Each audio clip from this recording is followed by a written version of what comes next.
여러분 혹시 이 사건 기억하실까요? 정말 분노도 치밀면서 가슴 아픈 그 사건이었습니다. 김유진 아나운서. 그렇습니다. 지난달 14일 경기도 성남에서 있었던 일인데요. 달리던 택시에서 뒷좌석에 탄 승객이 택시 기사에게 무차별적으로 흉기를 휘둘러서 결국 숨지게 하는 사건이었습니다. 아이고. 이 사건 저희 뉴스파이터에서도 전해드렸었는데요. 그랬었죠, 네. 당시 상황 다시 한번 보여드리겠습니다.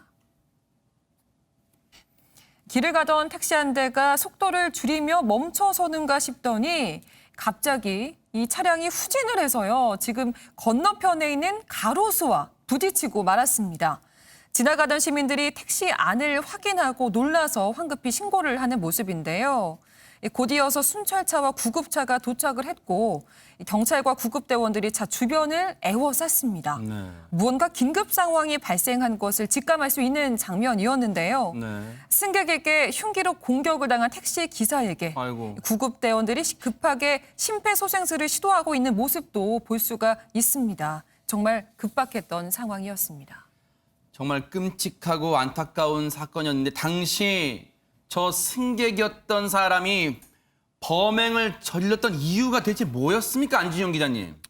참 이 범행에서 이유를 찾는 것도 참 송구스러운데 운행 중에 이 택시기사 일면식도 없었습니다. 이 승객은 무방비 상태에서 갑작스럽게 이 택시기사를 공격을 했고 심지어 도주를 시도하 붙잡혔는데요.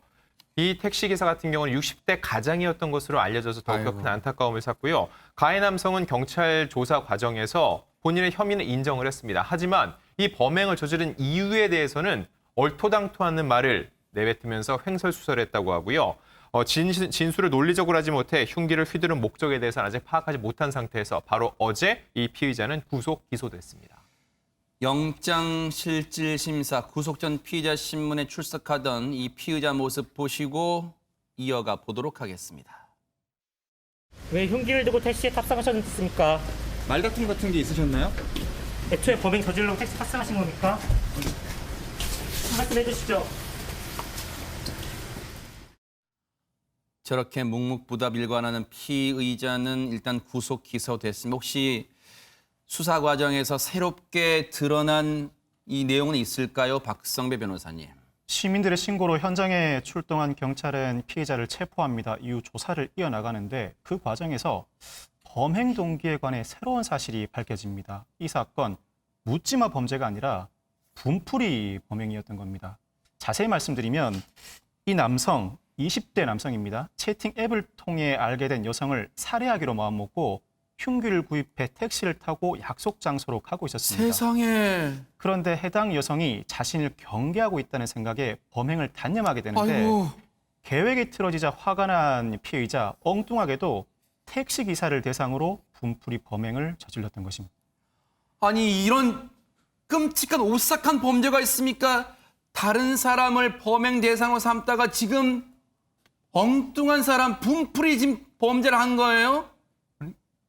예, 그러니까 지금 너무나 황당한 사건이 벌어진 건데, 그러니까 애초에 범행 대상을 상정한 것도 말이 안 되는데 그것도 그러니까요. 황당한 건데 그게 여의치 않으니까 갑자기 아무 상관도 없는 제3자한테 화풀이를 이렇게 했다는 것이 도무지 이해가 되지 않고 지금 그 가족들은 너무나 큰 고통 속에서 살고 있다는 거예요. 세상에. 지금 고인이 피해자가 손주를 끔찍이 아끼는 할아버지였고 또 한 가정의 가장이었는데 지금 그 마지막에 그 처참했던 모습이 가족들한테 지금 트라우마가 돼가지고 그 막 갑자기 눈물이 흐른다거나 아니면 제대로 잠을 자지 못한다거나 아이고. 지금 딸이 하는 이야기가 현관문 소리가 들리면 바로 아버지가 들어오시는 것 아이고, 같은 느낌이 세상에. 든다.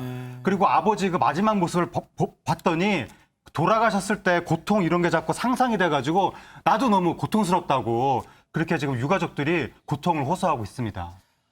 아우 세상에 이게 무슨 억울하고 황망한 죽음입니까? 그런데요. 유가족을 힘들게 하는 건 또 이뿐만이 아니라면서요, 유인경 평론가님. 예, 우리나라 말에 염장을 지르다, 그러니까 소금 간을 한다는 거죠. 고춧가루를 뿌리다, 상처를 덧나게 하는 것들인데요. 유가족들을 괴롭히는 거는 이 사건의 기사를 보고 댓글을 남기는 분들입니다. 물론 관심이 있어서 그렇게 지금 어떤 댓글이냐면요. 피의자가 정신병의 경력이 있기 때문에 아무리 뭐 난리를 쳐도 집행유예를 풀려날 거야. 무심코 쓴 글인지 모르겠지만 유가족들은 너무 상처를 받고 있고 너무 고통에 시달리고 있다고 합니다. 네. 그래서 가족들은 끔찍한 범행을 저른 이거 정말 묻지마 살인이나 마찬가지인데 네. 이 피의자에 대해서 엄중한 처벌을 간절히 원하고 있는데 네. 할 수 있는 거라고는 정말 국민청원을 올린 뒤에 직접 알리는 일뿐이어서 라고 얘기를 하고 있어요. 네. 근데 현재 이제 분당 택시기사 흉기 살해 범인에 대한 신상 공개 및 엄벌을 간곡히 청원합니다라는 이제 제목으로 올라온 국민청원은 5만 7천 명 이상이 동의를 했습니다. 정말로 억울한 죽음입니다. 근데 박성배 변호사님, 기사님은 이렇게 안타깝고 억울한 죽음 맞이했는데 그러면 그 피의자는 정말 정신병력을 내세워서 형량을 낮게 받을 수도 있어요, 진짜로? 우선은 정신질환이 범행에 영향을 미쳤다고 단정할 수 없습니다. 범행에 영향을 미친 경우에도 집행유예가 선고될 사안은 아닙니다. 이 경우에는 치료 감호와 형이 동시에 선고됩니다. 즉 구금된 상태에서 치료를 받고 그 이후에는 형 집행을 온전히 받게 되는데 이 사건은 별다른 이유 없는 살인 사건으로서 적어도 20년 이상의 형 선고가 예상됩니다. 너무너무 안타깝고 정말 분노가 치미는 그런 사건이었습니다. 유족분들 힘내시고요. 정말 이 사건에 대해서 정말 자신은 무심코 그냥 썼다지만 유족분들에겐요 2번 가슴을 후벼파는 아픔이 되는 거예요. 제발 이런 글을 올리는 분들 좀 생각 좀 하고 사시기 바랍니다. 정말 고인의 명복을 빌겠습니다.